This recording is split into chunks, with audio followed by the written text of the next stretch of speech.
पण आणखीन पुढे जाणार आहोत आणि बघणार आहोत की प्रार्थना आणि प्रेयर अँड अबाइडिंग, प्रार्थना आणि देवाबरोबर राहणं, या दोन्ही गोष्टी फार गरजेच्या आहेत. कोणीतरी योहानेचा 15वा अध्याय 7 वचन माझ्यासाठी वाचलं बरं होईल.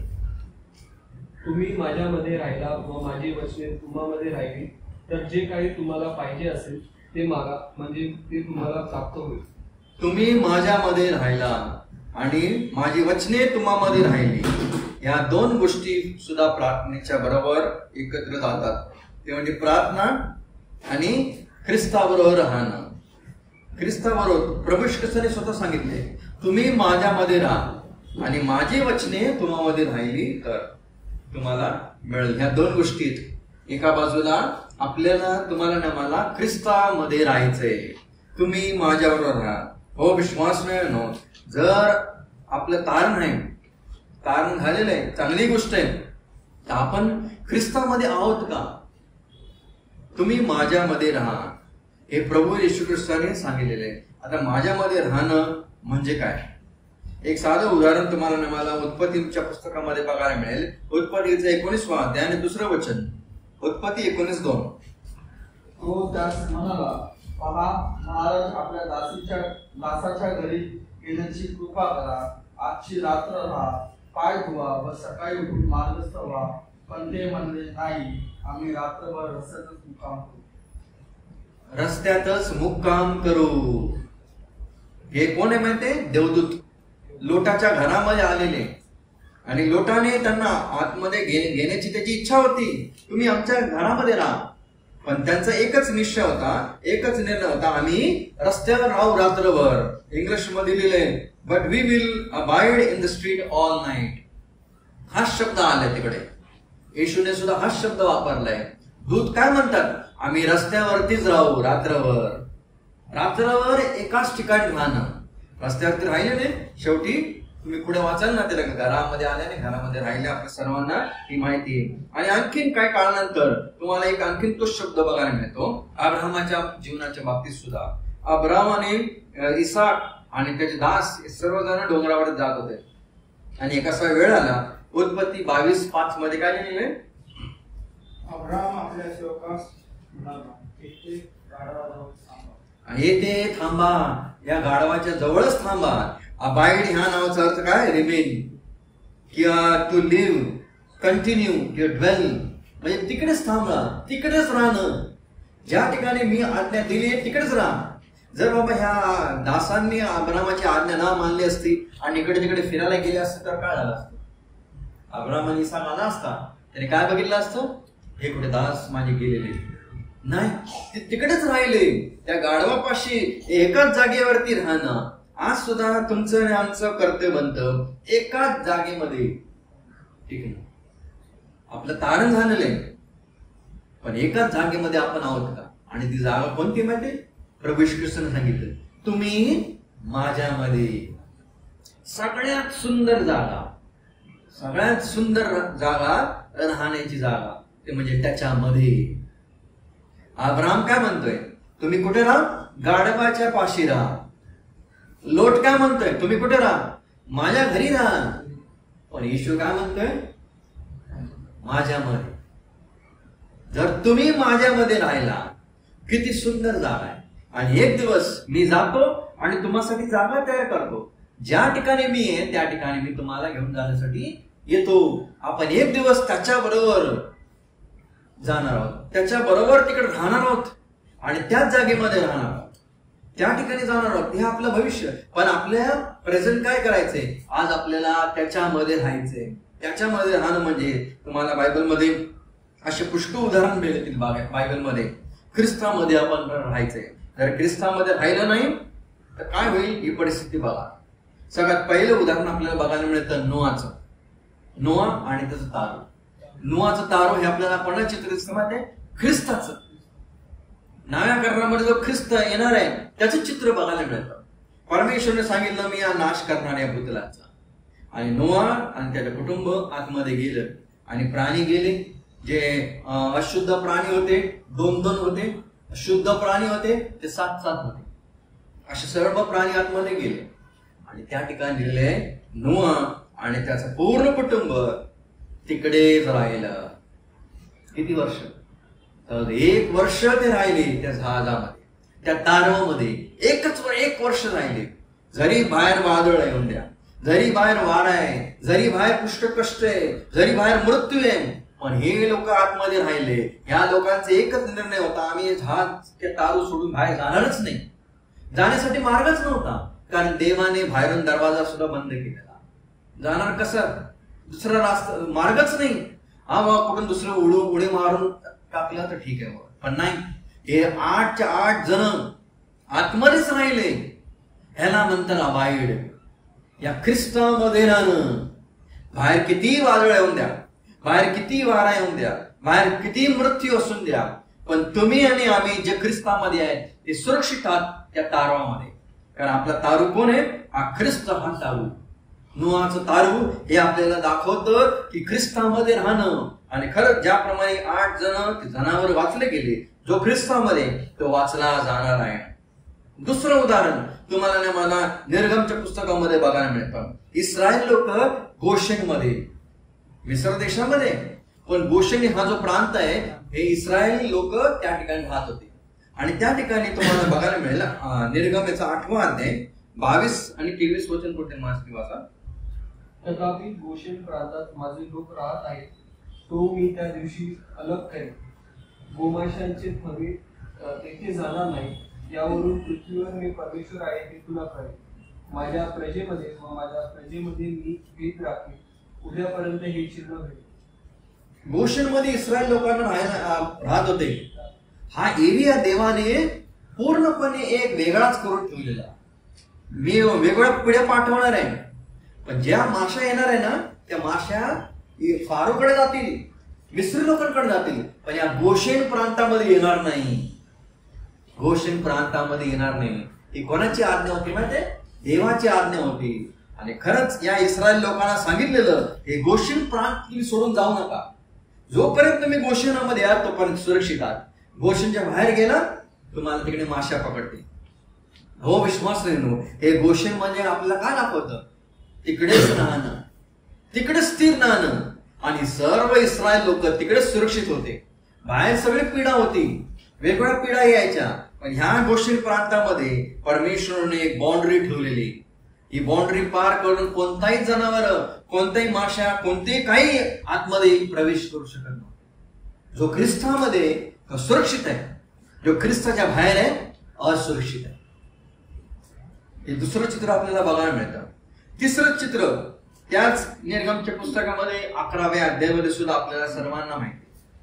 त्या ठिकाणी परमेश्वराने सांगितलं कोकरा कापा आणि त्याचं रक्त त्या द्वारावर लावा. द्वारावर लावा. आता हे कोणाचं घर आहे? जे घर, ज्या ज्या घरामध्ये कोकरूचं अर्पण झालेलं आहे, ज्या दरवाजावरती रक्त लावलेलं आहे ते घर, गोशेनमध्ये असू द्या कुठे असू द्या, ज्या घरावरती रक्त आहे ते घर, आतमध्ये जे लोक आहेत ते सुरक्षित आहे. हो विश्वास नाही. जे लोक आतमध्ये होते ते त्याच ठिकाणी राहिले, बाहेर आले नाही. ते जर बाहेर आले असते तर मरण मृत्यू त्यांच्या समोर होता, पण ते सुरक्षित राहिले. का माहिती? कारण ते आतमध्ये होते. कारण देवाने त्याप्रमाणे त्यांना सांगितलेलं. आणि खरंच बाहेर देवदूत जात होता. ज्या घरामध्ये रक्त नाही, ज्या घराच्या वरती रक्त नाही, त्यामध्ये ज्येष्ठ मुलगा मारायचा. हो विश्वास नाही. हे आपल्याला काय चित्र दाखवतं? हे ख्रिस्त, ही जागा भले ती लहान असं, आता ती जागा कशी झाली माहिती? लहान. तारू एवढा मोठा होता तारू. नंतर गोशेन आणखीन मोठा प्रांत. पण आता हे घर लहानसं घर आहे, पण त्या घरामध्ये जो कोणी आहे तो सुरक्षित आहे, तो सुरक्षित आहे. आणखीन एक तुम्हाला बायबलमध्ये असं उदाहरण बघायला मिळतं. ते म्हणजे यहोशुवाच्या 2ऱ्या अध्यायामध्ये रहाबेचं घर. रहाबेचं घर. जो कोण त्या रहाबेच्या खिडकीच्या जे घराच्या खिडकीला काय होतं? तो धागा लावला, हिरवी रंगाचा, लाल रंगाचा धागा होता. आणि त्या रहाबेला सांगण्यात आलेलं तू आपले लोक जे नातेवाईक आहे त्यांना आतमध्ये घेऊन जा. आणि सर्वजण आले. जे नातेवाईक आतमध्ये त्या घरामध्ये राहिले ते बाहेर ते सुरक्षित राहिले, पण बाहेर काय लढाई, मृत्यू सगळं बाहेर होता. तुम्ही ह्या सर्व गोष्टीमध्ये तुम्हाला बघायला मिळेल, बाहेर मृत्यू, बाहेर मरण आहे, पण जे आतमध्ये ते सुरक्षित राहिले. नोआचं तारू असून दे, गोशेनचा प्रांत असून दे, किंवा ते इस्रायल लोकांचे एक घर असून दे, किंवा रहाबेचं घर असून दे, कुठेही असून दे, तर या पूर्ण अध्यायाचा यहोशुआचा दुसरा अध्याय त्या ठिकाणी सर्व गोष्टी, आणि 6वा अध्याय सुद्धा वाचला, त्या ठिकाणी आपल्याला बघायला मिळतं की सगळ्यांचा नाश झाला, पण रहाब आणि जे घरामध्ये होते ते सर्व वाचले गेले. हे सुद्धा आपल्याला एक लहानसं परिवार बघायला मिळतं. हे परिवाराचं चित्र आपलं काय? ख्रिस्त. ख्रिस्त त्या ठिकाणी नोआचं तारू हे आपल्याला ख्रिस्त, त्या ठिकाणी गोशेनचा प्राण हे आपला ख्रिस्तामध्ये राहा, त्या ठिकाणी घर ते कोकऱ्याचं रक्त, ख्रिस्ताचे रक्त आपल्याला बघायला मिळतं. या ठिकाणी धागा ख्रिस्ताचा रक्ताचा धागा आपल्याला बघायला मिळतं. आणि 5वी गोष्ट आपल्याला नव्या करारामध्ये सुद्धा आपण येऊ शकतो. प्रेषणची कृत्य याचा 27वा अध्याय आणि 22 पासून ते 26 पर्यंत तुम्ही वाचलं, त्या ठिकाणी 27वा अध्याय तुम्ही वाचला, तुम्हाला बघायला मिळेल त्या ठिकाणी मोठं एक जहाज होतं आणि त्या ठिकाणी पाऊल होता आतमध्ये, आणि जवळजवळ 170+ आतमध्ये लोक होते, 270+ आतमध्ये माणसं होते. आणि अचानक वादळ आलं आणि घाबरले. त्यांनी सर्व तुम्ही पूर्ण अध्याय वाचाल आणि त्या ठिकाणी अँकर सुद्धा खाली टाकला, आणि त्या लोकांनी तो जो कमांडर होता, त्याने अधिकारी होता, त्याने सांगितलं चला आपण या जहाजाच्या बाहेर उतरून आपण बाहेर जाऊया, पुढे पोहत आपण जाऊया. पण पौलाने त्यांना आज्ञा दिली. पौलाची एकच आज्ञा होती. तुम्ही जर का वाचलं ना त्या ठिकाणी मला वाटतं 27वा अध्याय 27 वाचून पुढे काय लिहिले?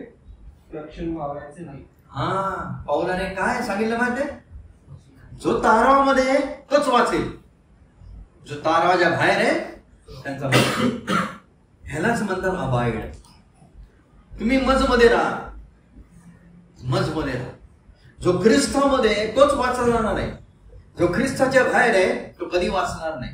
म्हणजे नोआचं तारू असो, गोशेन प्रांत असो, किंवा ते घर असो इस्रायल लोकांचं, किंवा रहाबेचं घर असो, किंवा या ठिकाणी हे रोमचं जहाज असो, काही असून दे, जो जहाजामध्ये तोच वाचला. याला म्हणतात, म्हणून पौलाने सांगितलं तुम्ही इकडे तिकडे जाऊ नका, तुम्ही ह्या तारामध्येच राहा. ही पौलाची विनंती होती. आणि तुम्ही जर का पुढे वाचलं ना, सर्व वाचले गेले. का वाचले गेले माहितीये? कारण सर्व जहाजामध्ये आले, जहाजामध्ये राहिले, जोपर्यंत काय होत नाही तोपर्यंत तेच राहिले, आणि शेवटी सर्वच वाचले गेले, एक सुद्धा मृत्यू झाला नाही. आज हीच आपल्या हा शब्द ह्या सर्व गोष्टीमध्ये बघायला मिळतो. आपल्या जीवनामध्ये सुद्धा आपण किती प्रभूमध्ये, आपण किती ख्रिस्तामध्ये, ख्रिस्तामध्ये तर नाही, पण आपण मंडळीमध्ये येतो, पण आपण ख्रिस्तामध्ये किती राहतात. कारण का हे फळ पाहिजे तर वेल कुठे?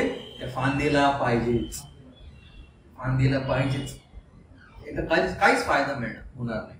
आणि फांदी ती कधी म्हणत नाही बाबा आज मी इकडे राहणार, उद्या मी टॉपवरती जाणार, परवा मी इकडे जाणार नाही. एका जागेवर ते तिकडेच वेळेमध्ये राहते, आणि काय काळ नंतर मग त्या वेलेमधून फळं बाहेर निघतात. तशाच प्रकारे सुद्धा आज आपल्याला सुद्धा त्या ख्रिस्तामध्येच राहायचंय. आणि त्या ठिकाणी प्रभूने 2 गोष्टी सांगितले, तुम्ही मजमध्ये राहा. आणि दुसरी गोष्ट, वचन तुमच्यामध्ये वचन पाहिजे. हो, विश्वास नाही ना. आज आपल्या जीवनामध्ये बघा की वचन माझ्या जीवनामध्ये किती वचन आहे. देवाचं वचन आज आपल्या जीवनामध्ये राहिलं पाहिजे, आपल्या जीवनामध्ये. म्हणून स्तोत्रकर्ता म्हणतो, तुझ विषयी पाप करू नये म्हणून मी तुझे वचन माझ्या अंतःकरणामध्ये मी जपून ठेवलेलं आहे. जपून ठेवा देवाचं वचन. मी नेहमी पुष्कळ वेळा सांगतो आणि सांगितलेलं आहे वेगवेगळ्या मंडळीमध्ये, देवाचं वचन नुसतं हँडमध्ये नको, आपल्या हातामध्ये नको. देवाचं वचन नुसतं आपल्या हेडमध्ये नको, आपल्या डोक्यामध्ये नको. देवाचं वचन आपल्या हार्टमध्ये पाहिजे, हृदयामध्ये पाहिजे, आपल्या अंतःकरणामध्ये पाहिजे. कारण या जगामध्ये बायबल पुष्कळ लोकांकडे आपल्या हातामध्ये घेऊन जातात बायबल. जगामध्ये बायबल डोक्यामध्ये पुष्कळ लोकांचे. मुस्लिम लोकांचं जेवढं बायबल आपलं पाठ नाही ना, तेवढं झाकीर नाईक एक मोठा मुस्लिम लोकांचा लीडर आहे, इंडियामध्ये त्याला बॅन केलेलं आहे. त्याच्याकडे बायबल पूर्ण त्याचा पाठ आहे, पण काहीच फायदा नाही, काहीच फायदा नाही त्या बायबलचा नाही. पण बायबल कुठे पाहिजे? देवाचं वचन आपल्या अंतःकरणामध्ये पाहिजे. कारण त्याच जागेमध्ये एक देवाचं वचन नेहमी वाढतं. त्याच जागेमध्ये देवाचं वचन येणाऱ्या दिवसामध्ये ते कार्य करतात. आज आपल्या जीवनामध्ये देवाचं वचन किती आहे? मला माहिती काही वर्षा अगोदर 15-16 वर्ष झालं असं, मी आणि माझे पप्पा एकदा एका कॉटेज मिटिंगला गेलेलो. ते नवीन फॅमिली होती, ख्रिश्चन फॅमिली, मेथोडिस्ट किंवा सीनमध्ये जात असावे. तिकडे आम्ही गेलो आणि पप्पाने संदेश देण्याच्या अगोदर प्रश्न विचारले. आणि त्यावेळी एक प्रश्न विचारला, थोडेसे लोक होते, चक्क कोणत्या झाडावर चढला? हा मनुष्य काय म्हणाला? आंब्याच्या. बायको म्हणते नाही हो, आंब्याच्या नसणार, फणसाची असणार. काय लहानपणापासून ख्रिश्चन, आणि त्यांना तेवढंच माहिती नाही. मी म्हणत होता येशू काय रत्नागिरी मध्ये राहतो, आंब्याच्या फणसाची झाड. काय दुःखाची परिस्थिती, पुष्कळ दुःखाची गोष्ट. देवाचं वचन माहितीच नाही का? तर आपण ख्रिस्तामध्येच नाहीये, मंडळीमध्येच नाही. म्हणून त्या ठिकाणी नव्या करामध्ये प्रेषणची प्रत दुसऱ्या अध्यायामध्ये दिले, प्रेषणच्या शिक्षणामध्ये, नंतर मग सहवासात, त्या संगतीमध्ये, भाकर मोडण्यामध्ये, त्यानंतर मग प्रार्थना. देवाचं वचन मौल्यवान आहे. त्या संगतीमध्ये पाहिजे, त्या भाकर मोडण्यामध्ये पाहिजे, नंतर मग प्रार्थनेमध्ये सुद्धा तत्पर असायचे. ते 4 गोष्टीमध्ये आज आपल्या जीवनामध्ये आज आपण विचार करूया, माझं जीवन वचनामध्ये कसं आहे. जितकं आपण देवाच्या वचनामध्ये डुबून जाऊ ना, तितकं आपण देवाविषयी, ख्रिस्ताविषयी आणि अधिक त्याच्याविषयी आपण जाणून घेऊ. वरच्यावर माहिती आहे आपल्याला, ठीक आहे, चांगली गोष्ट आहे, पण नुसतं वरच्यावर देवाचं वचन बायबल वाचणारे होऊ नका. बायबल देवाचं वचन अधिक खोलामध्ये जाऊन अधिक खाली गेलं पाहिजे. आणि जितकं तुम्ही खाली जाल तितकं तुम्हाला अधिक मौल्यवान गोष्टी तुम्हाला बघायला मिळतील. कारण दगड जर तुम्हाला पाहिजे, बाहेर गेल्यावरती सुद्धा दगड मिळतील तुम्हाला. पण जर का हिरे आणि मोती पाहिजे, तुम्हाला दूर जावं लागणार आहे, इकडे बाहेर नाही मिळणार.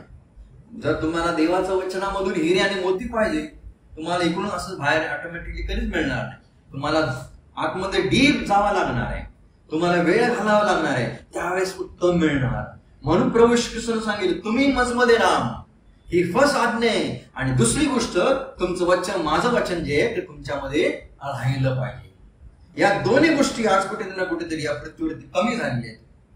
प्रार्थना म्हणजे देवावर बोलतो.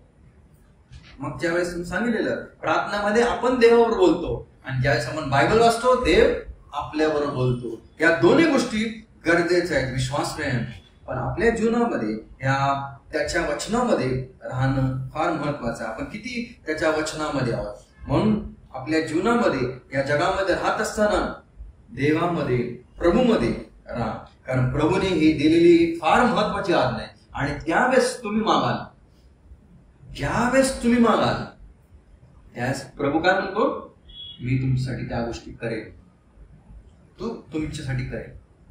मागच्या वेळेस आपण बघितलेलं, प्रभू कधी कधी आपल्या प्रार्थना ऐकत नाही. त्यापैकी हे सुद्धा कारण आपण त्याच्यामध्ये टाकू शकतो. का? कारण आपण त्याच्यामध्ये नाही, त्याचे वचन आपल्यामध्ये आहेत. म्हणून तो प्रार्थना कधी कधी आपला ऐकत नाही. जर आपण त्याच्यामध्ये राहिलो, अब्राहमाच्या दासांप्रमाणे तिकडेच राहिलो, मग किती वेळ असून द्या, किती आपल्याला माहिती नाही अब्राहम किती वेळानंतर आला, पण ते लोक तिकडेच राहिलेले. या देवदूतांचा तोच निर्णय होता, आम्ही रस्त्यामध्येच राहणार, तिकडेच राहणार. या दुसरे जे नोआ, त्याचं कुटुंब, ते तिकडेच राहिले. जर सोडलं असतं तर मृत्यू आहे. राहाब आणि तिचं कुटुंब बाहेर गेले असते तर मृत्यू. पाऊल आणि त्याच्या बरोबर जे लोक होते बाहेर गेले असते तर मृत्यू, जे लोक बाहेर गेले असते बाहेर मृत्यू आहे, पण ते आतमध्ये राहिले, टिकून राहिले, एकाच जागेवरती राहिले आणि तिकडेच थांबले, त्याच्यामुळे ते सर्व वाचले गेले. आज आपल्या जीवनामध्ये सुद्धा ही गरज आहे, ते म्हणजे एकाच ठिकाणी राहणं. आणि कोणतं ठिकाण आहे? सगळ्यात बेस्ट ठिकाण ते म्हणजे प्रभू बरोबर, प्रभूच्या संगती राहणं आणि प्रभू मध्ये राहणं. तुम्ही मजमध्ये राहा, तुम्ही मजमध्ये राहा. हो विश्वास नाही, सगळ्यात उत्तम जागा म्हणजे प्रभू बरोबर राहणं, प्रभू मध्ये राहणं. त्याच्यापेक्षा दुसरी कोणतीच जागा उत्तम नाहीये. आणि तुम्ही जर का घरी जाऊन स्तोत्र 119:16 वचन वाचाल, त्या ठिकाणी सुद्धा ह्याच गोष्टी दिल्या आहेत. स्तोत्र 119:97 वचन वाचाल, त्या ठिकाणी सुद्धा ह्याच गोष्टी आपल्याला आढळतात. म्हणून येणाऱ्या दिवसामध्ये नेहमी देवाचं वचन जे आहे ना, त्याच्या देवाचं वचन आपल्या अंतःकरणामध्ये पाहिजे. का माहिती? कारण देवाचं वचन जितकं आपण अंतःकरणामध्ये ठेवू तितकं आपण देवामध्ये हळूहळू वाढत जाऊ आणि देवाच्या आतमध्ये खोल वाढू. त्यावेळेस आपल्याला कळेल की देव किती महान आहे, किती महान आहे. आज आपण देवाच्या वचनामध्ये किती आहोत, देवाचं वचन किती आज आपल्याला माहिती आहे. काही वर्षा अगोदर एक देवाचे सेवक होऊन गेले, चार्ल्स स्पर्जियन. त्यांना एकदा प्रश्न विचारलेला, त्यावेळेस ते असं म्हणतात, ते त्यांना एक नाव टायटल मिळाले, प्रिन्स ऑफ प्रीचर हे नाव त्यांना टायटल मिळालं त्या काळामध्ये. आणि त्यांना हे प्रश्न विचारला, तुम्ही बायबल किती जाणता? त्यांचं उत्तर होतं, या पृथ्वीवरती जेवढी वाळू आहे, या पृथ्वीवरती जेवढी वाळू आहे ना, त्या वाळू मधला मी एकच कण उचललाय. या पृथ्वीमधला वाळू मधला एकच कण मी आतापर्यंत उचललाय. जे एवढे स्कॉलर व्यक्ती, एवढे प्रभूमध्ये चांगले व्यक्ती, ते असं म्हणतात आपण कोण आहोत? आपण कोणच नाही. आपल्याला अजून काहीच माहिती नाही, आपण काहीच नाही माहिती देवाचं. किती आपण कमी आहोत, अशक्त आहोत. तुम्ही माझ्यामध्ये राहा आणि माझे वचन तुम्हामध्ये राहिले तर, त्याचं वचन आपल्यामध्ये राहिलं पाहिजे. आणि आपली प्रार्थना हीच पाहिजे, माझं भोजन काय? हेच की तुझे वचन. आणि म्हणून स्तोत्रामध्ये दावीद पुष्कळ वेळेला तुझ्या विरोधामध्ये पाप करू नये म्हणून मी तुझं वचन माझ्या अंतःकरणामध्ये जपून ठेवलेलं आहे. देवाचं वचन जपून ठेवणारे लोक आज पाहिजे. देवाचं वचन मनन करणारे लोक पाहिजे. स्तोत्रकर्ता स्वतः म्हणतो, मी रात्रीच्या वेळेस मी तुझ्याविषयी मी विचार करतो. याच बायबल 2 आठवड्यावर मी माझ्या बायबल स्टडीमध्ये सांगितलेलं, रात्रीच्या वेळेत दावीद उठायचा आणि रात्री देवाचं वचन तो मनन करत असायचा. अशा प्रकारचा व्यक्ती, हो विश्वास, देवाचं वचन नेहमी मनन करणारे लोक पाहिजे. आज आपण किती मनन करणं म्हणजे माहिती का?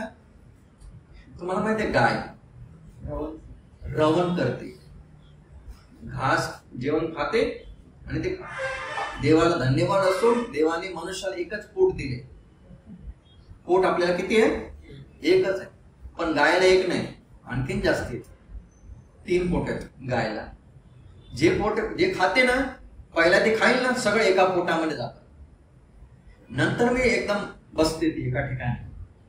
जे पहिला पोटामधले ना, पुन्हा ते बाहेर काढते आणि नंतर मी ते काय करते माहिती? रवण करणार. जे खाल्लेले आहे ते बारीक बारीक बारीक करणार, मग ते दुसऱ्या पोटामध्ये जाणार आणि नंतर मग ते तिसऱ्या पोटामध्ये जातं. आणि त्याच्यानंतर काय मिळणार? काय मिळणार? एकच. अजून काय? दूध. जेवढे आरे डेअरी मिल्क मध्ये प्रोडक्ट मिळतात ना, ते सगळे मिळतात. तूप असो, लोणी असो, छास असो, दही असो, दूध असो, पनीर असो, हे सगळं मिळतं. का माहिती? एकाच गोष्टीमुळे, कारण ती रवण करते.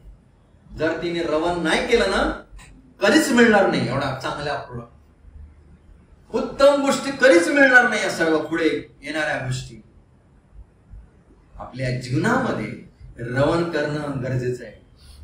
रवण म्हणजे देवाचं वचन हळूहळू अजून तोडणं, अजून मोडणं, अजून तोडणं, अजून मोडणं.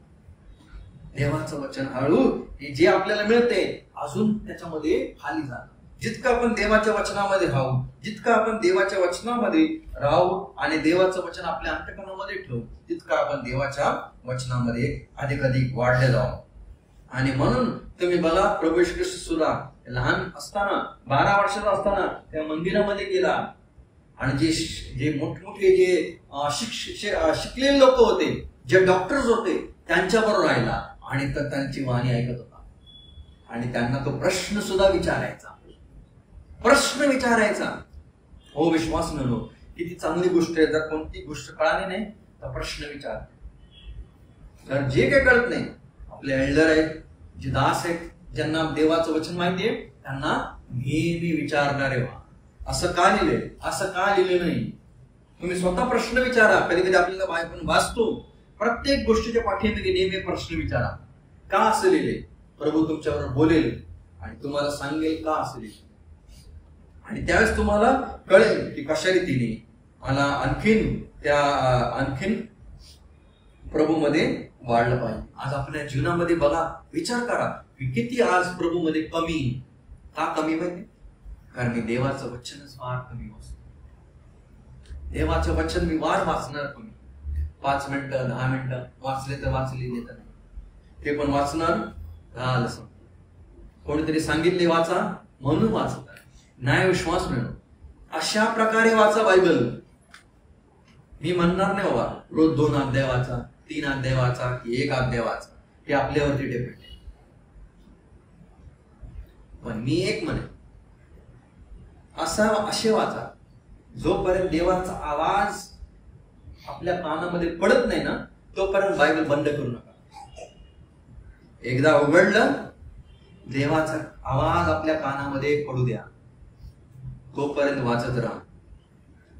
मग कधी कधी त्यासाठी एकच वचन वाचलं तरी बरं, एकच वचन वाचलं ना दिवसभरामध्ये तरी बरं. एका वचनाच्या द्वारे परमेश्वर तुम्हाला पुष्कळ गोष्टी म्हणेल, पुष्कळ गोष्टी शिकवेल. कधी कधी एक नाव सुद्धा आपल्याला पुष्कळ गोष्टी सांगू शकतात बायबल मधल्या, एक नाव सुद्धा. म्हणून देवाचं वचन आज हे मौल्यवान आहे. कारण देवाचं वचन हे वरून आलेलं आहे. देवाचं वचन आज आपल्या हातामध्ये. देवाला धन्यवाद द्या त्याबद्दल. आज हे बायबल जर का काढलं तर काय स्थिती होईल, काय स्थिती होईल. नेहमीच्या काळामध्ये तुम्ही बघा, नेहमीचा 8वां अध्याय तर तुम्ही वाचाला ना, तुम्हाला बघायला मिळेल कशा रीतीने त्या लोकांनी, हजारो लोकांनी देवाच्या वचनाचा आदर केला. त्यावेळेस एजरा उभा राहिला, स्टेज बांधलेला, आणि त्या पाणी फाटकाच्या बाजूला मोठी जागा होती. त्या जागेमध्ये हजारो लोक उभे राहिले. पहिलं बाहेर, आजकाल लोक बाहेर घेतात ना मीटिंग, ग्राउंड मध्ये, मैदानामध्ये. पहिली मीटिंग बायबल मध्ये बाहेर कुठे घेतलेली, कुठे माहिती आहे? एजरानी. कारण हे सर्व लोक देवाच्या वचनापासून दूर गेलेले. पुष्कळ वर्ष ते बाबेलमध्ये होते. बाबेल सोडून आले पुन्हा यरूशलेम मध्ये. आणि एजराने काय केलं माहिती? सगळ्यांना एकत्र आणलं. हजारो लोक उभे राहिले आणि बसलेले पहिला, आणि एजरा उभा राहिला आणि त्याने ग्रंथपट उघडला. पहिले 5 पुस्तक त्याने उघडले. ज्यावेळेस उघडल्यावरती सर्व हजारो लोक उभे राहिले आणि ते सकाळपासून ते संध्याकाळपर्यंत, म्हणजे सूर्य मावळेपर्यंत एजरा आणि बाकी दुसरे लोक वाचत राहिले. आणि हे सर्व कान देऊन ते लोक ऐकत होते. ऐकत राहिले आणि ते सकाळपासून ते संध्याकाळपर्यंत. कारण त्यांना माहितीये आम्हाला एक शब्द सुद्धा मिस नाही करायचंय. कारण त्यांना माहितीये, कारण त्या काळामध्ये हे वचन कोणाच्या हातामध्ये नसायचं. फक्त याजक लोक, लेवी लोक त्यांच्या हातामध्ये असायचं, आणि तेही एकच असायचं. आणि एजरा, त्यावेळेस एजराने उघडले एजराच्या हातामध्ये. पण त्यांना एकच भूक लागलेली, आम्हाला देवाचं वचन ऐकायचंय, तेही जवळून ऐकायचंय. आणि एजराने मोठ्या पॉवरफुल आवाजाने सगळ्यापर्यंत जाईल अशा आवाजामध्ये त्याने ते वाचलं. लोकांनी ते ऐकलं आणि लोकांनी ऐकून पश्चाताप केला आणि त्याप्रमाणे ते लोक वागू लागले. आणि एक मोठं संजीवन आलं. ते देवाचं वचन त्यांना ऐकण्याची संधी त्यावेळेस मिळाली. आज आपल्या जीवनामध्ये सुद्धा प्रत्येकांना देवाची ऐकण्याची संधी कधी कधी आपल्या जीवनामध्ये मिळते, किंवा वचन वाचण्याची संधी मिळते. जेवढं वचन वाचा तेवढं ते कमीच आहे. जेवढं वचनामध्ये तुम्ही राहाल तेवढं ते कमीच आहे. देवाचं वचन जे आज आहे उद्या कदाचित ती काढण्यात येईल. त्यावेळेस आपली परिस्थिती काय होईल? आज आपल्या जीवनामध्ये आपण देवाचं वचन किती ऐकतो, किती वाचतो, आणि किती आपलं देवाचं वचन आपल्या अंतःकरणामध्ये. दाविदाचं अंतःकरण देवाच्या वचनाने भरलेलं. आपलं अंतःकरण बघा आज कशाने भरलेलं? सगळं कपटी, खराब, वाईट गोष्टीने की देवाचं वचन. कारण जर देवाच्या वचनाने आपलं अंतःकरण भरलं असेल, आपल्या मुखामधून सुद्धा देवाचं वचनच बाहेर निघेल, प्रेमच बाहेर निघेल, आणि सर्व चांगल्याच गोष्टी बाहेर निघतील. जर देवाचं वचन नसेल आपल्या अंतःकरणामध्ये तर कधी अपेक्षा करू नका चांगल्या गोष्टी बाहेर निघतील. म्हणून आज आपल्या जीवनामध्ये आज प्रार्थना आणि देवाचं वचन आणि ख्रिस्त ह्या सुद्धा जातात. प्रार्थना आणि राहणं, प्रेयर अँड अबाइडिंग. कोणतं राहणं? तुम्ही मजमध्ये राहा आणि माझे वचने तुम्हामध्ये राहिले तर तुम्ही जे काही मागाल ते मी तुमच्यासाठी करेन. अविश्वास नाही, हे एक अट आहे. जर इतर या तिन्ही गोष्टींमध्ये आपण पाठी बघितली, जर इतर मध्ये देवाची इच्छा असो, देणं असो किंवा राहणं असो, आपण विचार करूया. आज मी प्रभूमध्ये, ख्रिस्तामध्ये, आणि ख्रिस्ताचं प्रभूचं वचन माझ्यामध्ये आज किती आहे? येणाऱ्या दिवसामध्ये प्रभू करो त्याप्रमाणे चालण्यासाठी, त्याप्रमाणे करण्यासाठी, त्याप्रमाणे जगण्यासाठी. आमेन.